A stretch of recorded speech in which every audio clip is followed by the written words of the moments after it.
Magandang tanghali po sa inyo lahat mga kabayan. So ayun po, babalikan po natin dito yung pamilya po ni Gisa, yung mga bata pong maliliit na yung bahay po nila ay pinagtagpi-tagpi po ng mga kumot, tulda. So ngayon, may good news po tayo sa kanila dahil ayusin natin yung birth certificate ng mga bata para sa sunod po na pasukan ay makapag-aral po sila. So, sila po kung laging pasalubong para sa kanila. Oh, sige. Dito po sila nakatira mga kabayan. Dito kaya yung mga bata. Lagi po kasi yan naliligo sa ilog.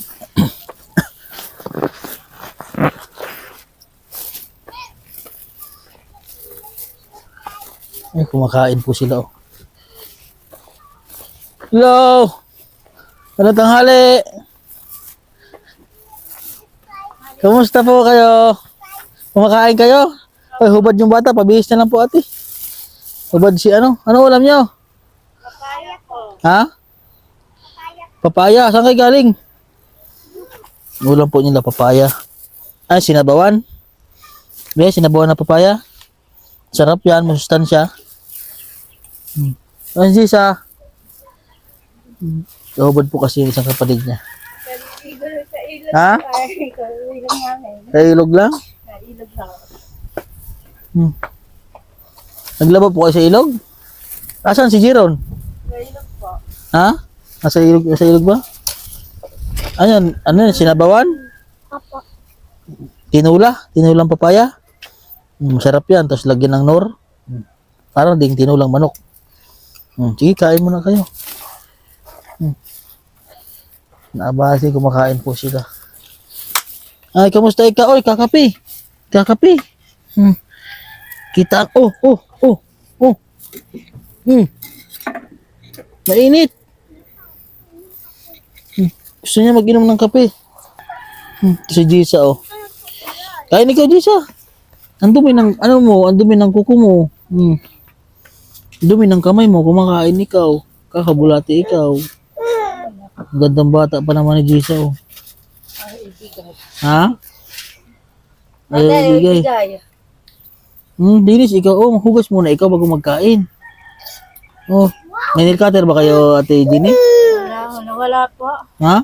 Wala nila mga bata. Ano po? Dinala Hugas muna ikaw kamoy, dali. Laruan daw. Tinulang papaya po ang ulam nila. Ikaw nagluto ito, tay? Ha? Ha? Ikaw nagluto ng ulam nyo? Opo. Di pa sa lubong si kuya, oh. Tinapay? Oh. Kaya mo na ikaw kanin. Bago ka bigyan kita ng, ng tinapay. Sabit natin dito. Dito. So, ayun, sabitan nyo dito ng, ito, oh. Sabit ko nga dito. Kakaalis lang asawa mo? Ha? Kakaalis lang asawa mo?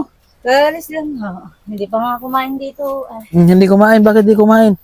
pakain sila pag minsan doon ha. Kain ikaw, ano? Sino nga ba ito? JB.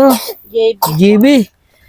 Si Gisa, si JB, si Jera. Si Jera. Ano? Ito, si Jessica. Tawa, kain ikaw, Jessica. Si Jeron ay nandun pa sa ilog daw. Ba't si Gisa ay hindi naligo? Nagagigising lang ha. Nagigising lang. Sige, kain kayo, kain. Ayun, maliligo. Ha? Tulog naman o ay. Natulog na, palagay po ko.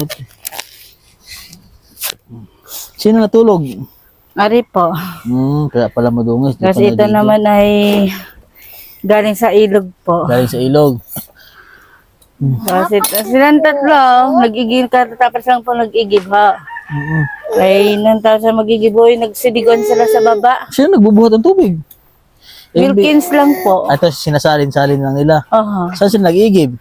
Nasa may bukal po sa Sa baba. bukal. Diyan din kayo umiinom. Opo. Sa bukal. Aha. Malinis naman po yan. Nag-aaway. At hindi yung isa pa. Bigay. Ay, gusto kumain. Ay, may GB. Ayan o, papaya o. Ayan, GB o yan. Oh. Gusto niya kasi papaya. Saan kayo nanguha ng papaya? Sa kabila po. Kabila. May bahay ha. Nangingi kayo doon, nangingi. Opo. Meron pang isa dyan ha. May papaya pa. Pangulam niyo ulit pagka ano. Masarap yan, laho ka ng sardinas. Gigisahin, tapos gata. Ang sarap Opo. niya. Ang ginawa ko ay yung tagsa 10 piso nila, binili ko ng Norquios. Ah. Yun. Parang naglasa din ng manok ko. Tinula ha. Tinulang ng papaya. Sabi ng anak kong lalaki, Opo. lumipad po ang manok, mama. Sabi? Ano gagawin natin? Eh, dinarap na ilagay. Opo. Nur cubes. Ay, sabi nung dumating ang ama nila kanina, sabi, babalit. Eh, walang ulam eh. Isang araw eh, nagsabaw asin po mga yun kahit walang ulam. Ho. Opo. Ang mga ano doon, nakain sila kahit sabaw asin. Mantika. Mantika, asin. Mantika asin. Eh, yung mantika ko isang bote, ubos ho eh. Ubos. Inuulam nila. Ngayon po Wala kayo ay, nagtatago. kaya po ako bumalik dito, Ate Jenny, dahil ayusin po natin yung birth certificate ng mga anak mo. Para sa sunod po na taon ay makapag-aral yung mga anak niyo. And so, papasalamatan po lang yung ating sponsor, si Sir, yung sponsor po na laging nakasuporta po lagi sa akin. So, kayo po ba ay may birth certificate? Wala. Oo, nasa Pasay po ay. Pero wala kayo as in birth certificate kasi kung wala po kayong birth certificate na nawala yung birth certificate nyo, magre-request po ako ng birth certificate nyo sa online. Eh, hindi ko pa nakakausap yung aking kapatid Hindi, na panganay. kahit po kayo ay basta alam nyo lang po yung pangalan nyo, birthday nyo, kung saan kayo pinanganak, makukuha po natin yun. Magre-request po ako ng birth certificate dahil number 1 po talaga nating gagawin, first step po talaga na gagawin natin para makakuha po kayo ng birth certificate dahil sa panahon po ngayon, hindi po basta-basta makakapagkuha tayo ng birth certificate kung walang birth certificate ang mga magulang. Kayo naman po ng asawa mo ay hindi po kayo kasal, Hindi ha. ang mangyayari po sa inyo po makapelido yung bata. Hindi po makapag-apelido po sa inyong asawa. Pag hindi po kasal, automatic po sa inyo po makapelido yung mga bata. Oh. Ang tanong, payag po ba ang asawa niya doon? Oh, so wala po kasi yung asawa niya dito. So kahit naman po siya po ay hindi pumayag, nasa batas po natin, pag hindi po talaga kayo kasal, automatic sa iyo po ang mapelido ng mga bata. Kasi kinonsern ko na rin po diyan doon sa munisipyo dahil yung sa case ng kinatulungan na isa ay iniwan na siya ng asawa niya. Wala talaga as in hindi niya na alam kung saan pumunta yung asawa niya. Hindi pa rin talaga pwede na sa kanya pwede yung mga bata pag hindi po kayo kasal. So ang mangyari po doon ay kukuha po kami sa affidavit sa abogado na patunay na hindi na makita yung ina, hindi na alam kung nasaan, pero apelyido pa rin po ng ina yung apelyido ng bata. So ngayon po ay kayo ay nandito naman iganyan mo bodyguard. Yan. Kaya naman po ay nandito naman po yung inyong asawa. Maigi na alam niya na hindi mapelido sa kanya yung inyong mga anak. Sa iyo po mapelido. Oo. Pero po, kung gusto niyo po halimbawa magpakasal, may libreng kasalan naman po. Pwede po kayo magpakasal. Yung sana po ang balak namin, yung may kasal kaming dalawa. Eh, kailangan din ng mga bata po yan pag naglakihan ho eh. Dahil siyempre hindi namin po maaasahan, gusto nila mag-abroad. Kailangan ang birth certificate. ng magulang. So gano'n po talaga yun. Hindi naman po talaga makapag-aral o makapag-abroad kung walang birth certificate yung anak nyo. Kaya ngayon po, yung kay Sir po, Sir, sa sponsor po natin na gustong madaliin yung birth certificate nyo para makapag-aral ng sunod na taon. Sana maayos natin ngayong taon dahil by June pa naman ata yung pasukan o July ang pasukan ay sana maayos natin agad dahil yun nga, pinapamadali ni Sir yung process ng birth certificate. Pero sa aking mga pinagdaanan ay hindi po basta-basta ang pag-process noon. Maliban na lang kung kayo po ay kumpleto na po agad. Mas mabilis po yun. Yung nabubuhay pa ng aking ama, meron daw ha. Katulad po ngayon, yung birth certificate nyo po ay hindi nyo po alam kung nasaan yung birth certificate nyo. So magre-request po ako sa online. Alam nyo po yung birthday nyo, saan kayo pinanganak, pati yung asawa nyo. Tapos ngayon po, pero po akong kinuha sa munisipyo. Ito po muna ang unang gagawin po natin. Pupunta po kayo sa barangay. Saan po ba pinanganak yung mga anak nyo? Sa balayan ng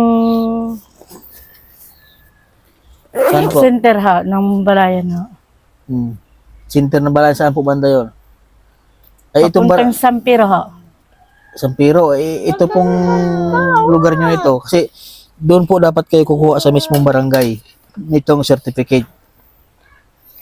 Yara, kunin mo nga yung hambag na maliit doon kung ari yung birth certificate nito. Dahil pipirmahan pa namin po yun. No? Hindi nga po, ito po kasi, kukuha po kayo doon ng certificate. Ito po ay galing po sa munisipyo po. Sa munisipyo, yung record na to. Ito po yung mga kailangan para makakuha po ng birth certificate. Ito po, national ID. Kailangan yung mga anak nyo ay kukuhanan po natin ng national ID. Oh. So, ito, immunization card record. So, ibig sabihin po nito sa center. Si center ha. Sa center. Ng... Yung mga turok ng mga anak nyo. Meron pong mga turok ang mga anak nyo. Meron kaso lang ho, yun lang ho. Napunit po nila mga yan ho ay. Eh di kayo po ay may record naman nyo sa center yan. Ari ho, meron ho. Sa, dito sa may tuwe. Sa tuwe. Ayun naman po ay may record naman po yan sa Center ho. center yung mga anak nyo. Manghingi Meron po kayo ulit. Kasi kailangan lang kamo sa birth certificate ng inyong mga anak. Manghingi po kayo ha. Tapos ito po, sunod po, barangay certificate, pangalan ng inyong anak, tapos birthday, tapos kung saan po pinanganak, kung anong buwan, tapos pangalan po ninyo. Ito, may birth certificate na po yung anak niyo. Ari ho, dito ho. Ari naman ho, nagkapunit-punit na. Kanina po yan. Aking panganay ho. Ay wala pa po siyang wala pa po siyang name. Wala pa ho. Yan ho, ipipirman lang namin ho. Hindi na kami nakabalik ho. Oo, wala Ito pa siyang naman name sa- pero baka may record na po siya. I-check lang po natin, itabi nyo lang po yan. Ari pa sa aking panganay, nagkapunit-punit na ho. Ito po ay matitrace po natin yon kasi mag-ano pa kayo ng zero record doon. Hawakan nyo Eh na po. sabi naman nila, kahit mapunit ito, May record naman po sa munisipyo yan. mayroon kayong kopyan pa dito. Opo. Tapos ito po ang nanay, Certificate of Indigency. Certificate of Indigency po, sa barangay din po ito. Ha? Tapos, 2x2 na Ari pa na. picture. Ari ho, record nyo mga Sa barangay, sa ano yan, sa center ho. Itabi lang po ito at hihingi po tayo sa center.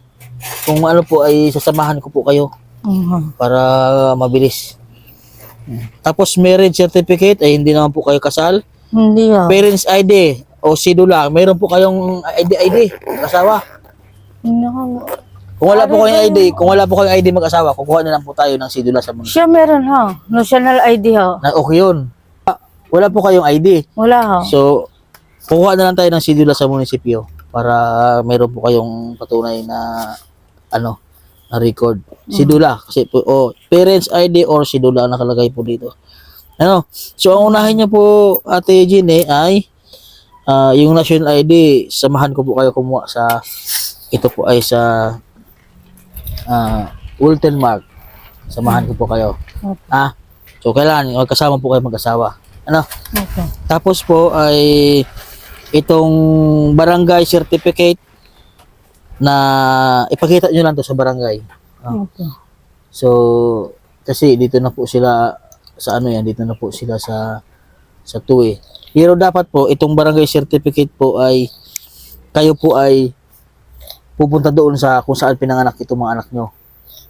Doon po kayo manghingi ng certificate. Sa center ho. Sa center. Yung dalawang yan ho. Hindi po sa center. Sa barangay po, doon mismo. Sa barangay mismo ho. Kung saan po ba pinanganak yung mga anak mo? Doon sa San Pedro. Sa dito sa balayan lang ha. Sa kung ano po sinakupan ng barangay noon. Ba sinakupan yan? Hindi ko kasi masyadong kursinada pa yung bayan. So wala po kasi yung asawa dito Yung asawa ko nakakaalam po na barangay, doon po dapat kukuha ng certificate ng barangay.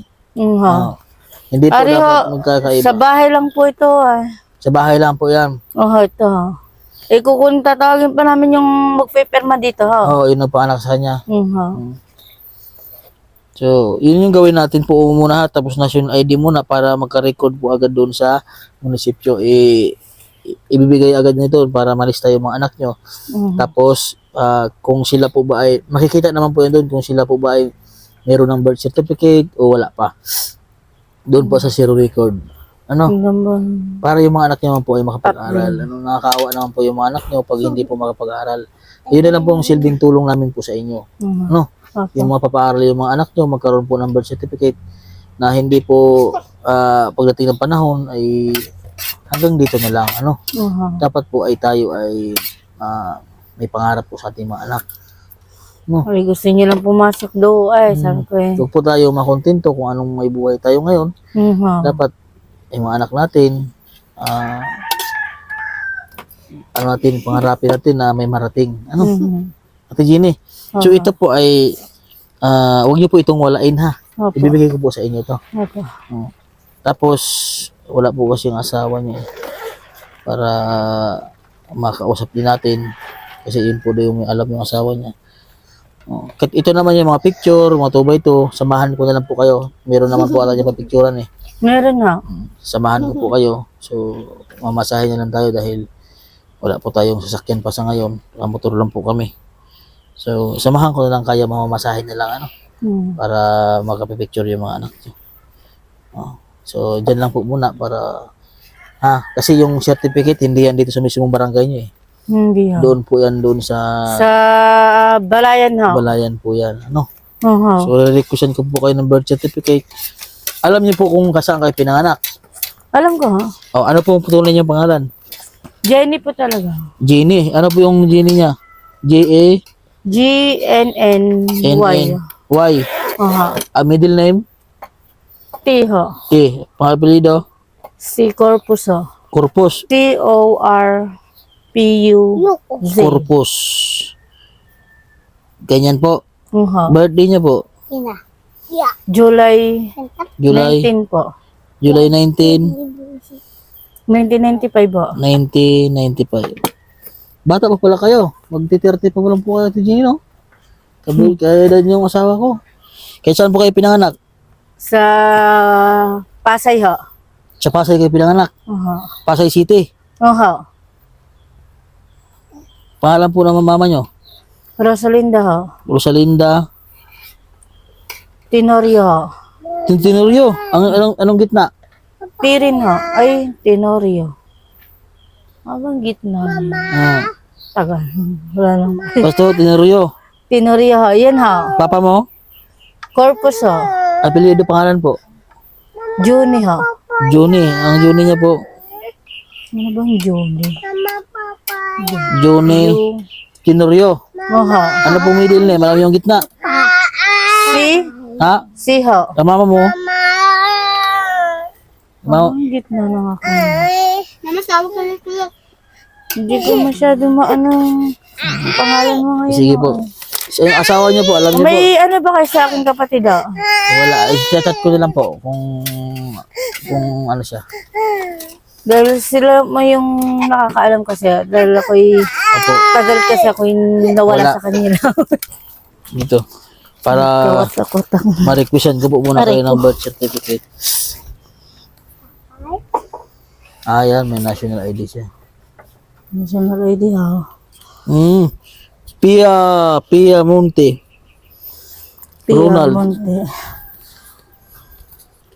Ronald.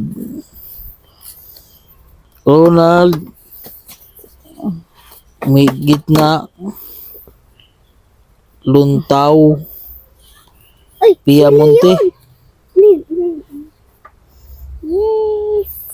Birthday May 12, 1993. Saan po siya pinanganak? Sa Quezon ho kaya ta ha? Quezon? San Andres, Quezon? San Andres. Quezon. San Pedro pala kayo nakatira dati? Hindi ikaw dun kay San Pedro pala kayo nakatira dati? Ayan, okay na po. Umalis na po kami doon at Ari po, Ate Jenny, i-check ko po ito sa online. Magre-request po ako kung makikita naman po ito kung may birth certificate yung pati yung asawa mo. Para kung may record po kayong birth certificate, makukuha po yun sa online po, transaction. Ano? Tapos yung mga anak mo, kailangan talaga natin masikaso. Ano? Opo. Tapos yung binigay ko po sa inyong papel, yan po galing sa munisipyo, punta po kayo sa barangay, doon po sa San Pedro, kung saan po pinanganak yung inyong mga anak. Ano? Opo. Para bibigyan ko na lang po ng pamasahe yung asawa mo. Ha? Pati kung ikaw. Ha? Siya, sige. So yan po mga kabayan, nandito po tayo kay Ate Jenny at tayo po ay nag-aayos po ng birth certificate ng mga bata para po sila po susunod po na pasukan ay makapag-aral po yung mga bata. Ayan. So yan po. At sana ay maayos agad para mabilis yung pag-release ng birth certificate ng mga bata. At yun sila mama niya at ng asawa niya naman ang kailangan mag-asikaso o samahan din natin dahil ako din po ay maraming pinupuntahan at maraming tinutulungan. So alalayan ko na lang po sila sa pag-process po ng papel. Kung mayroon po akong time, samahan ko po sila mga kabayan. Ngayon sir, sir po, so siguro hindi po namin mapapangako na isang linggo ay magkaroon agad ng birth certificate dahil marami pong kulang o halos po ay wala po talaga silang record. Wala po silang mga ID, yung asawa niya lang po may ID. Tapos yung mga record po ng bata sa center ay wala din po. So mga punit-punit na. So kailangan ay may bago po tayong mga record na mapakita po doon sa munisipyo. So yun po, may dati naman silang record, manghingan tayo ng mga bago para naman sa maayos na proseso ng pagkuha ng birth certificate ng mga bata. Ate Jenny ha. So yun po mga kabayan, sa mga gusto pong tumulong po sa pamilya po ni Luisa at Ate Jenny, mag-visit lang kayo sa aking Facebook page, Master Ring Child po. Any amount po na ibigay ay malaking tulong po. And so yun po mga kabayan, dito na po aking vlog. God bless po at magandang tanghali po sa inyo.